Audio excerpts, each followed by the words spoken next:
Salut téléspectateurs, j'espère que vous allez bien. Bouyeka, on est ensemble, c'est la famille. Partagez la vidéo, n'oubliez pas de vous abonner sur la page pour ne rien rater. Toujours à foot sans frontières. Voilà. Aujourd'hui, on va parler des matchs des étalons, des premiers matchs des étalons au niveau de Cannes. Vous savez qu'on va jouer avec une équipe qui est vraiment formidable. C'est-à-dire une équipe qui ne tamise pas, une équipe, c'est-à-dire les performances de cette équipe-là.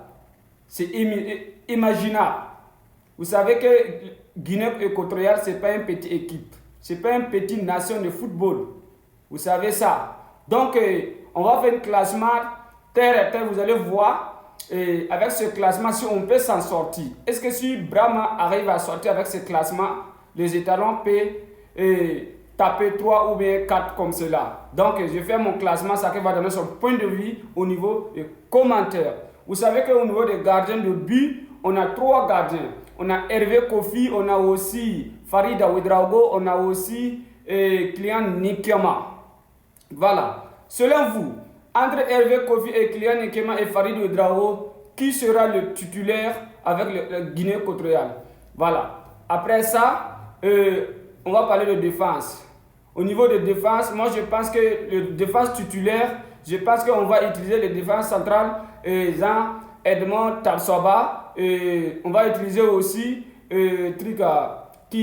on va utiliser aussi Issouf Dayo.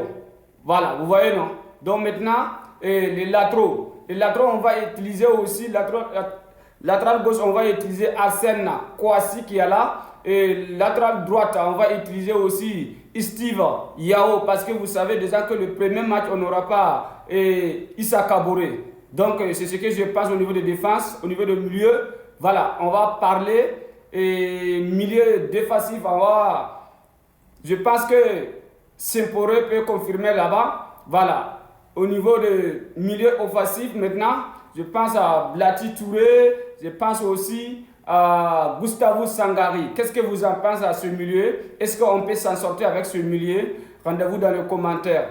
On va parler des attaquants maintenant. Au niveau des ailiers, on va parler de ailier Gossa. Là-bas, on a besoin de qui? Georges Miningou.